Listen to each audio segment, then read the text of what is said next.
Come on in, Periscope.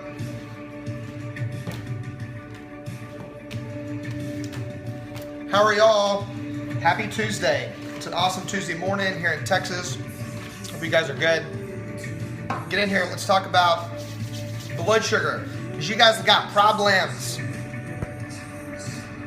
don't even know it. Come on in. Hello, hello.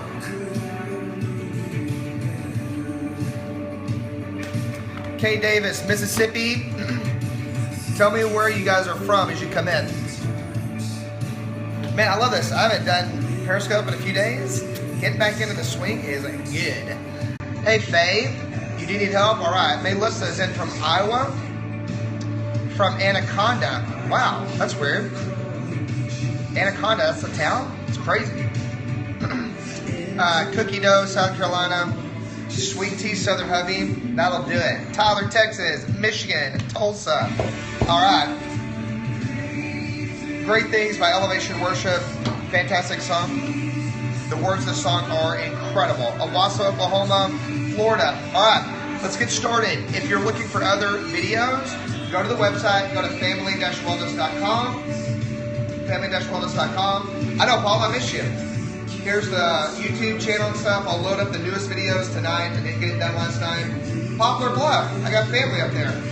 And so you can get on there and get the old videos. Disclaimer, as you share this, we're not covering your junk. We're going to cover diabetes. We're going to cover some other stuff. But if you have issues yourself, I have to do a consult to help you with that, just legally. So I would love to help you, but that's the way I got to do it. California, but want to move to Texas? Well, come on. Texas will bring you in. Okay, let's stop the music and let's get rolling on this because I want to give you guys a ton of information on blood sugar, but also, hey, Marcy, I also don't want to take that much time of your lunch. Yes, I'm going to give you some information on type 1 and 2. We'll talk about that. We're going to talk about hypoglycemia. We're going to talk about hyper, how that happens, some of the biggest issues that happen with blood sugar problems, so that you can be more proactive. One of the things I see a lot is with blood sugar problems, anybody for that matter, with these problems. Hey, my mom's on. What's up, Mom?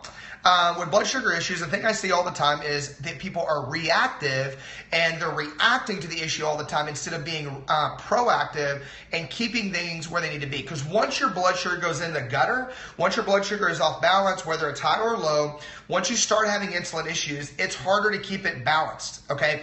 If you can proactively work on it all the time and you're keeping it in normal range, okay, then your body can keep it regulated on its own. It's a lot easier. So one tip I would give you just right off the bat before we really get into it. Awesome, you started AIP, 13 pounds down in 3 weeks. That's a high five. High five for you. It's huge. So imbalance is different for every single person. There's specific medical levels of it. I know, hyperglycemia is over 130, milligrams. Over 180 post meal. Totally depends on the person. AIP is autoimmune paleo. It's a strict more diet program that we've been following, and some people have been gotten in. And so it's awesome. A1C, I don't know on A1C off the top of my head. I don't have it written down here on paper. You can look it up real easy. What's normal A1C levels, I'm into function more than testing. That's a big deal. And so I'm all about the functional way that the body's created to work. And even if you have genetic predisposition to problems, your body can function well. It's designed to function 100%. Are there genetic things that can cause problems and you have more issues with it? Yes. Yeah, that happens. Is it a destinance, meaning that you're always going to have blood sugar problems forever? No, that is not what it means. But we also just can't sit back and not help the body function better and just kind of let it do its thing because it will continue to get worse. I mean, that is the thing. All right, so let's talk about blood sugar issues. You guys ready? Let's do it. So first thing, what's the big deal about blood sugar? What is the big deal about blood sugar? You know how many times I have people come in the office and so many of the symptoms that they have, from pain to fatigue to agitation and being stressed out and fidgety and frustrated, all stems from their blood sugar not being where it needs to be, either being too low or just not staying steady. Because a lot of people, in America especially, and a lot of this has to do with diet, I'm going to hammer you about diet today. A lot of people, what happens is they don't eat consistently enough or consistently good enough to keep blood sugar inside this narrow range. But what ends up happening is they're like, oh, my blood sugar's low, and then they spike it with all this crazy diet, and then it tanks again. Thank you guys for sharing, Cosmo and S. Packard. And then it spikes again, and then it tanks, and you're all over the place. And so one of the things that is the biggest deal, the reason that keeping your blood sugar steady is a big deal, is this guy right here, insulin.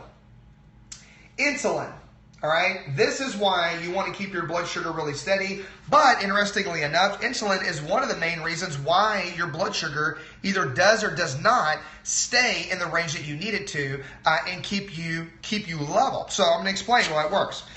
Let me give you some notes on insulin. Insulin is created in your pancreas, okay? It is secreted by what we call the beta cells in your pancreas. People with type 1 diabetes that have a genetic issue with those cells cannot produce insulin. At least most of them cannot produce insulin as well as they should or as well as the body needs. And so they can't actually produce the insulin well in order to regulate blood sugar. But I'm going to show you what it does, all right? Type 2 is totally different. All right, so notes on insulin, right? Notes on insulin. Insulin's whole job is to deliver sugar into the cell. Sugar in the form of glucose. This is the form of sugar like that you would eat out of an orange or that you would eat any kind of carb in your diet. The dietary form of sugar is glucose right here, all right? So when you're eating it, the only way that shsugar gets into the cell and goes across the cell wall is because of insulin.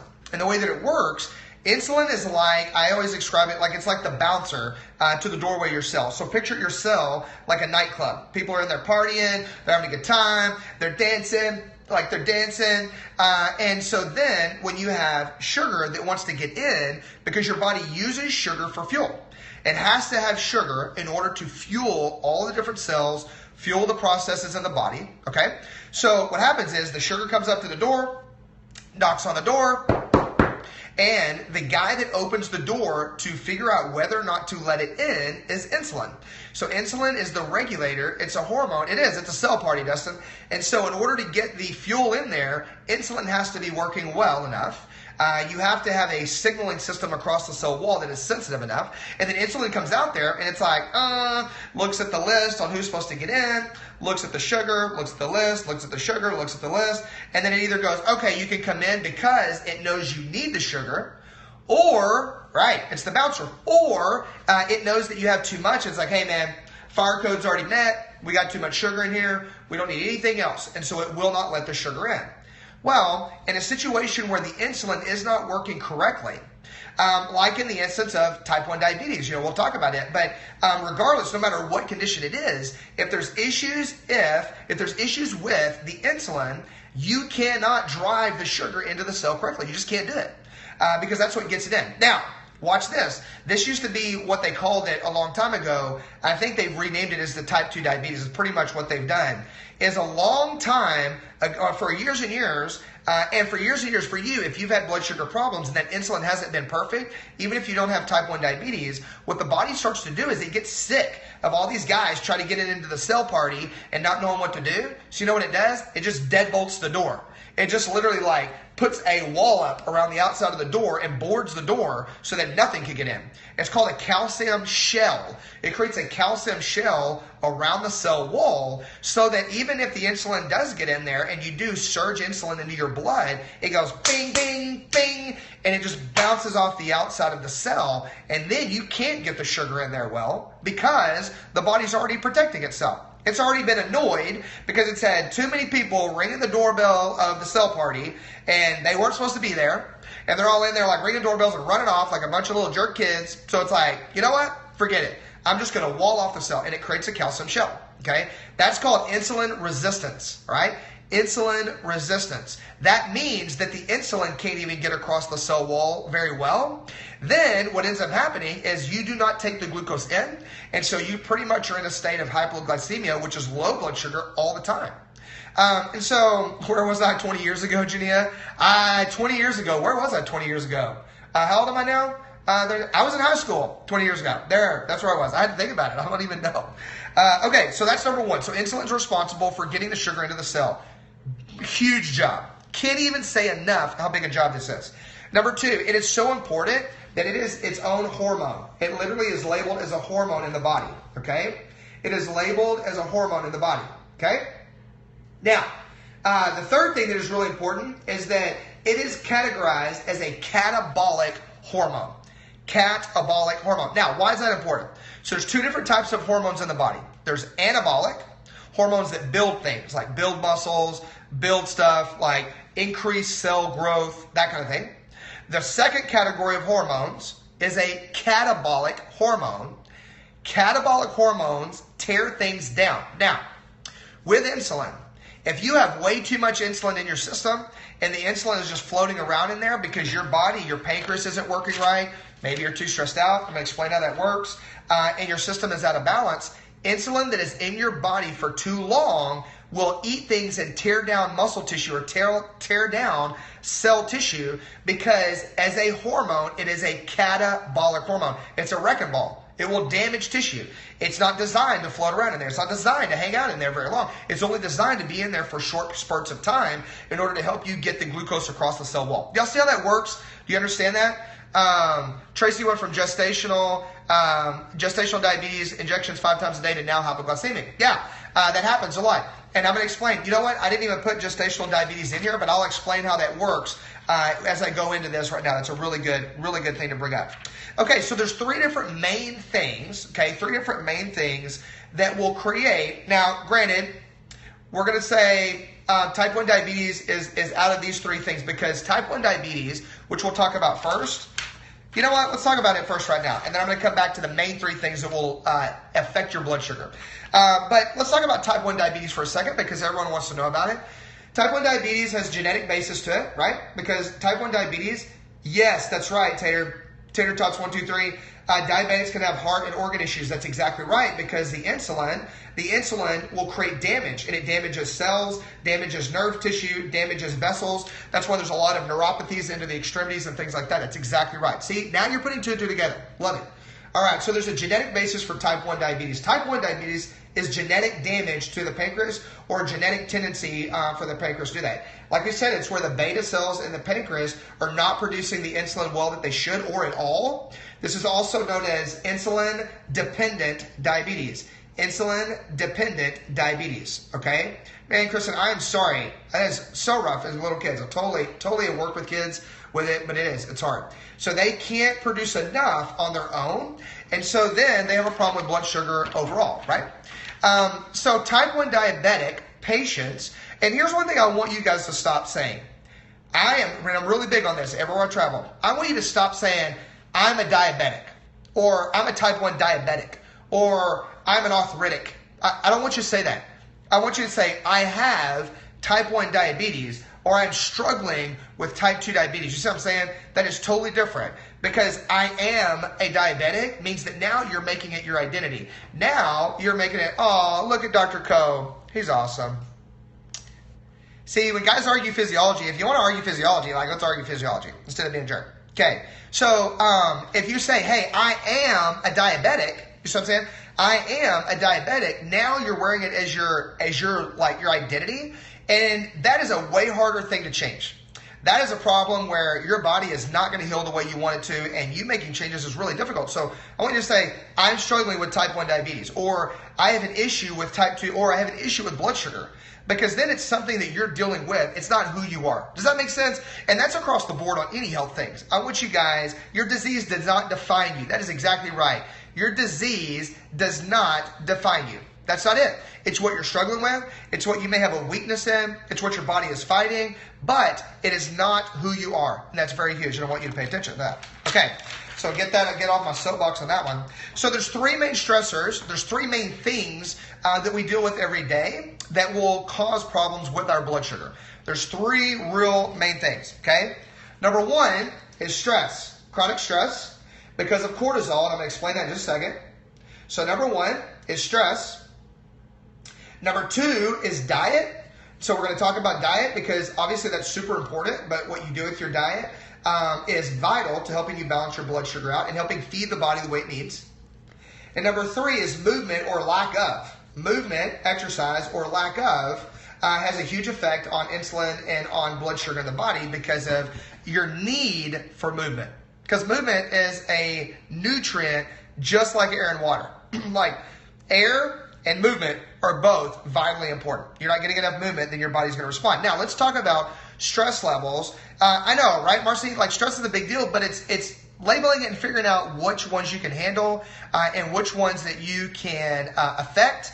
And then really working and being intentional on those, or working on your response to the stressor if it's something that you can't change. You know what I mean? Like now, so we've talked about a lot, like different types of stress, whether it's emotional, whether it's physical stressors, whether it's chemical and dietary stressors.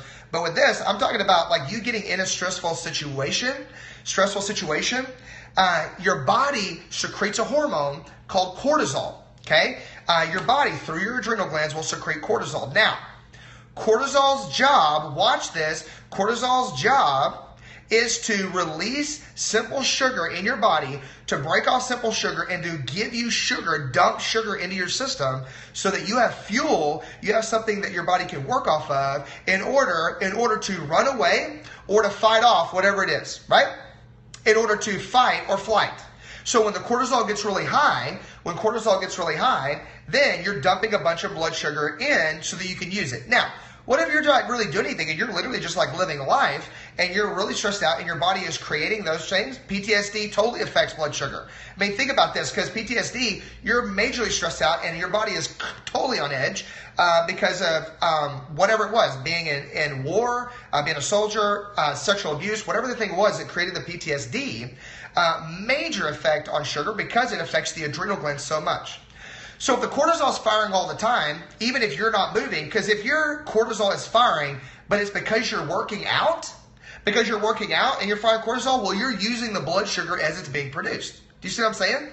If you're not, if it's just stress because you're like literally like sitting and stressing out at work, or you're sitting in traffic and you're stressing out, do you see what I'm saying? Like if you're stressing and your cortisol's firing,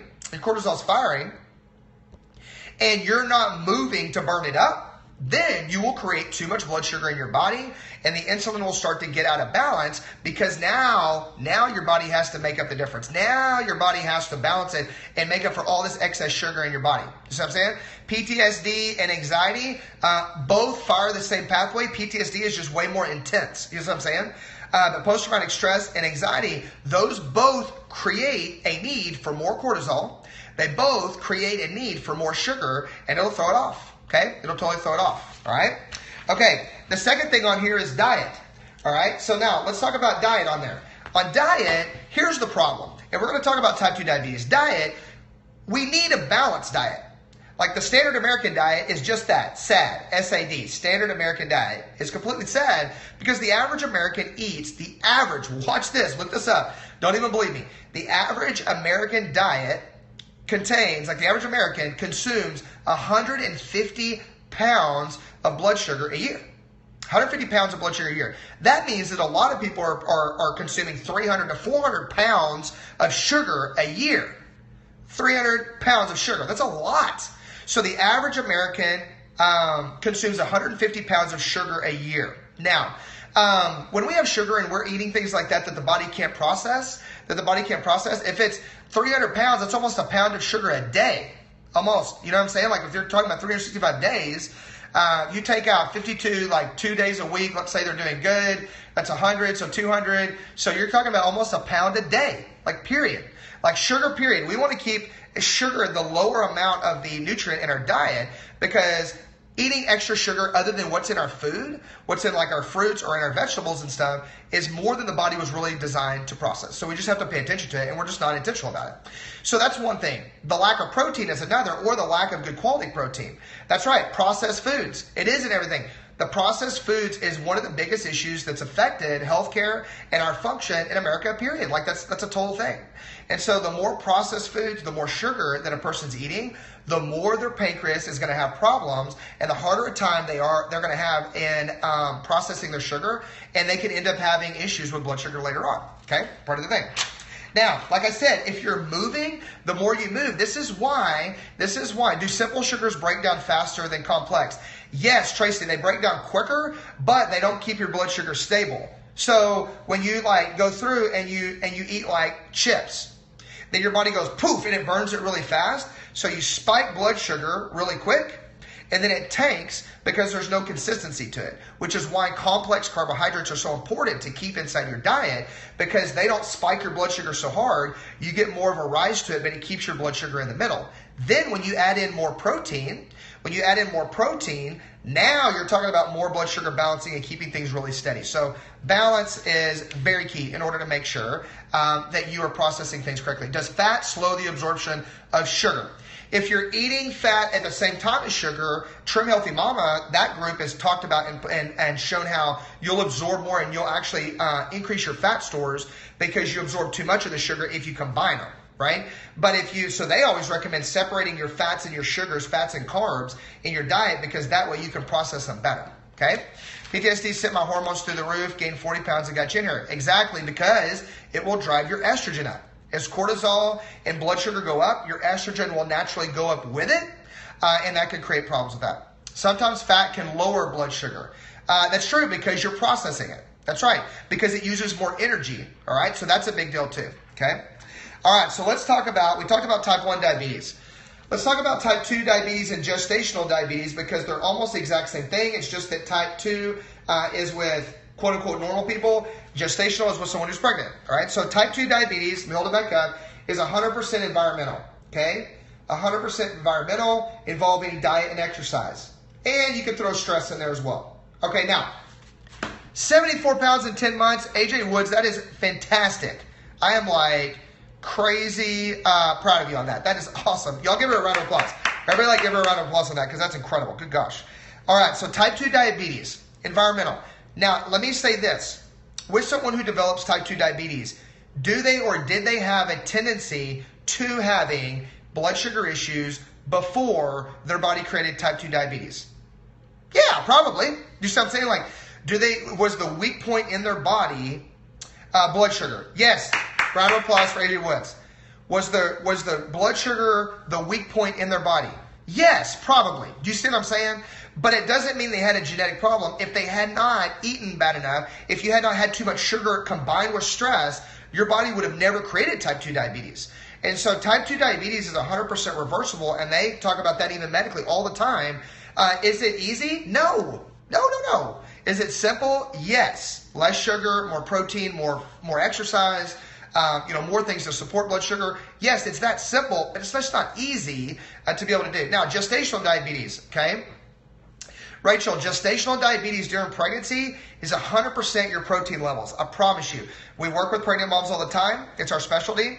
Cindy's a midwife. We've opened birthing centers. Like, we worked with pregnant moms for years and years. If the protein levels get too low, if it gets below 100 grams a day and you've got stress and stuff and you're not getting enough movement, guaranteed gestational diabetes will come up. Okay?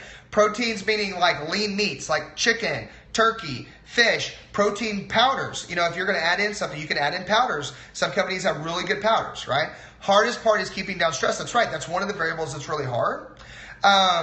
Kenny, on MTHFR, MTHFR changes it because of the body's ability to process out certain hormones and the body's ability to like methylate your Bs to where you're actually activating those different processes in the body.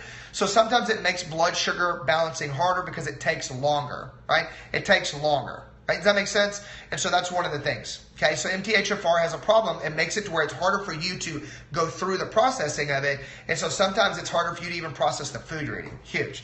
So gestational diabetes, protein. You've got to look at protein. You want to try to hit 100 to 120 grams of protein a day to really support your system and to keep it balanced out, okay? All right, so let's talk about hypoglycemia. Now, hypoglycemia happens with type 1 and type 2 diabetes. Okay, we know that. If you have either of those, you know that that's the case because they're having such a hard time regulating their insulin so they can dip real easy. But you can have hypoglycemia without having issues with your pancreas per se because diet and stress, here it is again, diet and stress, and medications can also. Yes, that's right. You can have another pregnancy, Rachel, and not have it. Absolutely. You can get rid of it now. Okay? You can get rid of it now. Yes, MTHFR messes everything up. It is very true, okay? Now, with dietary things, with hypoglycemia, the biggest issue I see with that is that you just don't eat enough, often enough. That's it. Like, you know, you eat a big breakfast, you don't eat anything till middle of the afternoon, let's say, and then you eat like a big lunch early on in the afternoon or something like that. And so you're not eating enough things to keep your blood sugar level so that your body's processing. That's a big deal. So with hypoglycemia, you just need to eat enough, often enough. Very important. That also takes stress off of your adrenal glands so that you're not spiking cortisol so much during the day. So snacks, little snacks throughout the day. For me, yes, the gestational diabetes can lead to preeclampsia. That's 100% protein. Preeclampsia, the high blood pressure, that's 100% protein problem all the time. All the time. All right, medications could also cause hypoglycemia, so really pay attention to that. If you're taking medications and your blood sugar starts tanking, you need to really make sure that you are regulating your medication levels and that you're eating enough while you're on it. You're going to have to eat more often most of the time, even though a lot of medications make you not hungry, okay?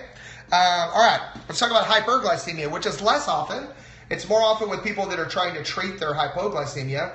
But hyperglycemia, high blood pressure, so having too many carbs in their diet, high cortisol, which is driving the sugar in. And so high cortisol, which drives the sugar in.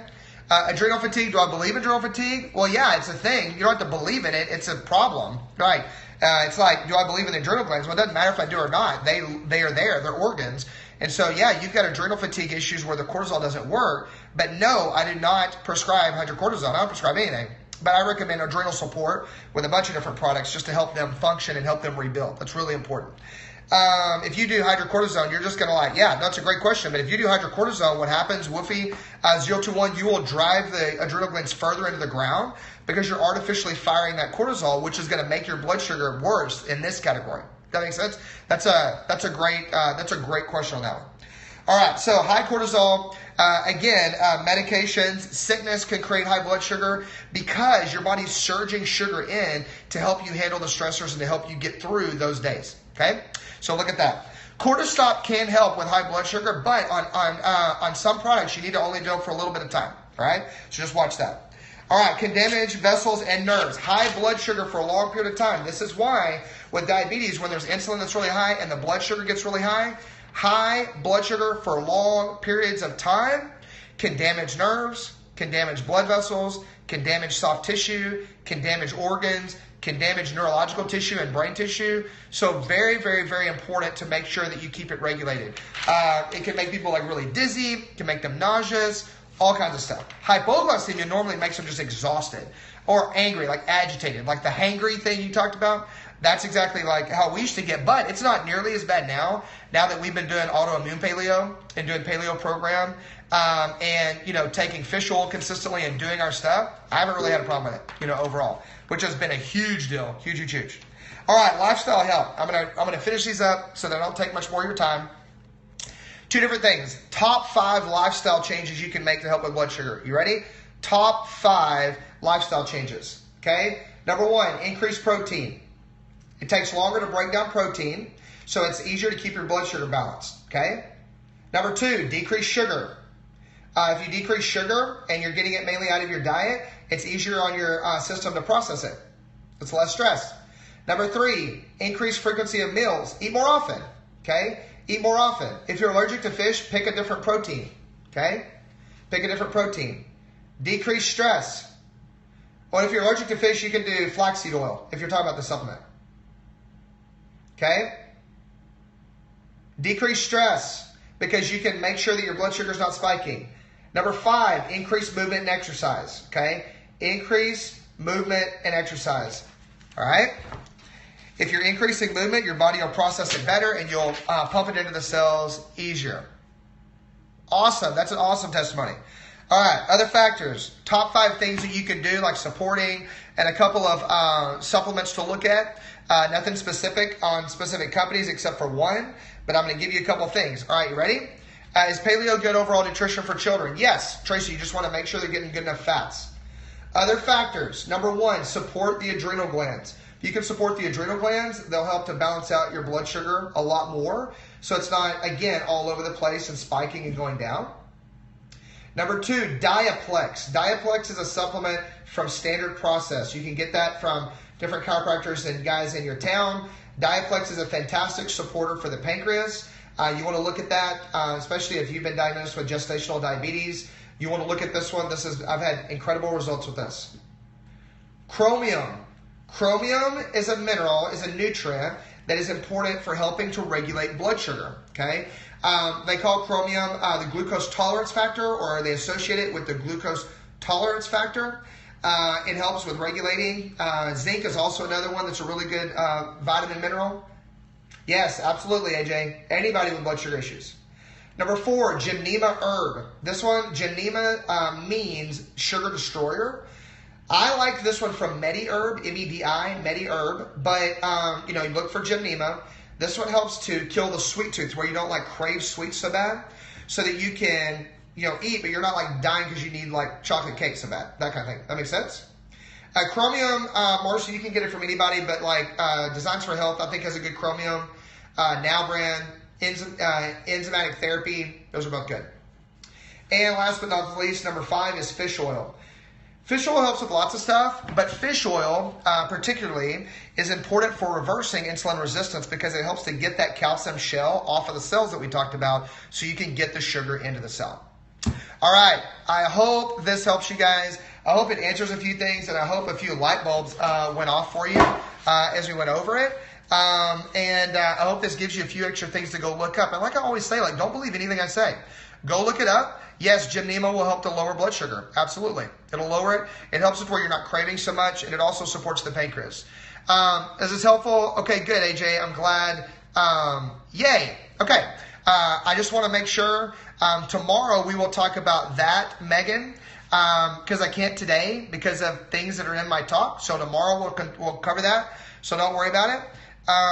Top 2 for gestational diabetes, Rachel: fish oil, Diaplex. Fish oil, Diaplex. Tracy, you guys are awesome. Y'all bless me. Okay, y'all have a great day. Go make sure that you're really paying attention to how often you eat today. Make that your goal. And like I said before on my other video I did on Facebook Live, be intentional with what you say today. Because with one word, you can change someone's blood sugar and you can make them sicker because you're not speaking life into them, and that's huge. All right, you guys take care. Remember, health is simple. It's just not easy. We'll talk to you later.